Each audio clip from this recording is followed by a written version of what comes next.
If we don't have free speech, then we just don't have a free country. It's as simple as that. If this most fundamental right is allowed to perish, then the rest of our rights and liberties will topple, just like dominoes, one by one. They'll go down.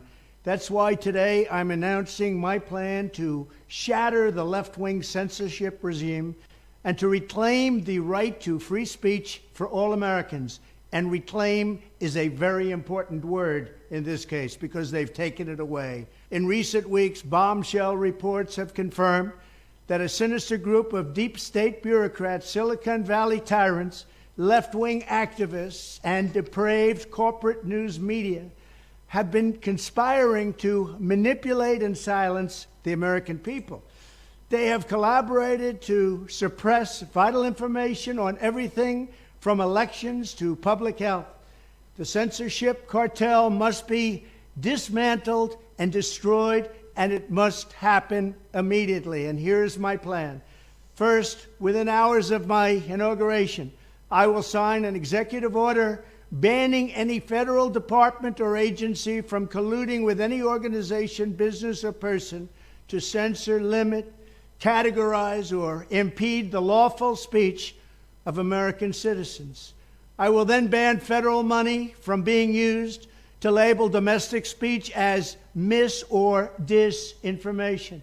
And I will begin the process of identifying and firing every federal bureaucrat who has engaged in domestic censorship, directly or indirectly, whether they are the Department of Homeland Security, the Department of Health, Human Services, the FBI, the DOJ, no matter who they are. Second, I will order the Department of Justice to investigate all parties involved in the new online censorship regime, which is absolutely destructive and terrible, and to aggressively prosecute any and all crimes identified. These include possible violations of federal civil rights law, campaign finance laws, federal election law, securities law, and antitrust laws, the Hatch Act, and a host of other potential criminal, civil, regulatory, and constitutional offenses. To assist in these efforts, I am urging House Republicans to immediately send preservation letters, and we have to do this right now, to the Biden administration, the Biden campaign, and every Silicon Valley tech giant, ordering them not to destroy evidence of censorship. Third, upon my inauguration as president, I will ask Congress to send a bill to my desk revising Section 230 to get big online platforms out of censorship business. From now on, digital platforms should only qualify for immunity protection under Section 230 if they meet high standards of neutrality, transparency, fairness, and non-discrimination. We should require these platforms to increase their efforts to take down unlawful content such as child exploitation and promoting terrorism, while dramatically curtailing their power to arbitrarily restrict lawful speech. Fourth, we need to break up the entire toxic censorship industry that has arisen under the false guise of tackling so-called mis- and disinformation.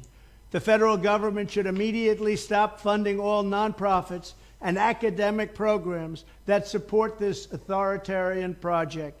If any U.S. university is discovered to have engaged in censorship activities or election interferences in the past, such as flagging social media content for removal of blacklisting, those universities should lose federal research dollars and federal student loan support for a period of 5 years and maybe more.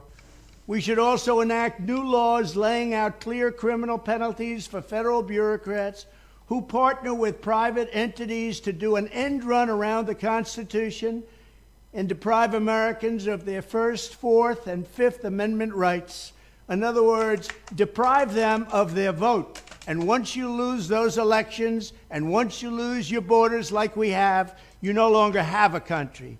Furthermore, to confront the problems of major platforms being infiltrated by legions of former deep staters and intelligence officials, there should be a 7-year calling-off period before any employee of the FBI, CIA, NSA, DNI, DHS, or DOD is allowed to take a job at a company possessing vast quantities of U.S. user data. Fifth, the time has finally come for Congress to pass a digital Bill of Rights. This should include a right to digital due process. In other words, government officials should need a court order to take down online content, not send information requests such as the FBI was sending to Twitter. Furthermore, when users of big online platforms have their content or accounts removed, throttled, shadow banned, or otherwise restricted, no matter what name they use, they should have the right to be informed that it's happening, the right to a specific explanation of the reason why, and the right to a timely appeal. In addition, all users over the age of 18 should have the right to opt out of content moderation and curation entirely and receive an unmanipulated stream of information if they so choose. The fight for free speech is a matter of victory or death for America and for the survival of Western civilization itself. When I am president, this whole rotten system of censorship and information control will be ripped out of the system at large. There won't be anything left. By restoring free speech, we'll begin to reclaim our democracy and save our nation. Thank you, and God bless America. 而我们这边的官媒说什么呢？说川普出来是卖卡片来了实际是什么？实际人家是来搞这个搞竞选的这个宣言，就是要把这个审查妨碍言论自由的审查制度撕碎成渣渣。而我们这边的媒体说人家卖什么卡片，卖牛仔、宇航员、超人、赛车手是特朗普的不同的形象，一张好像是卖4美金的，还是99美金？99美金，一下卖光。一共卖了多少？4.5万枚，一张卖99美金。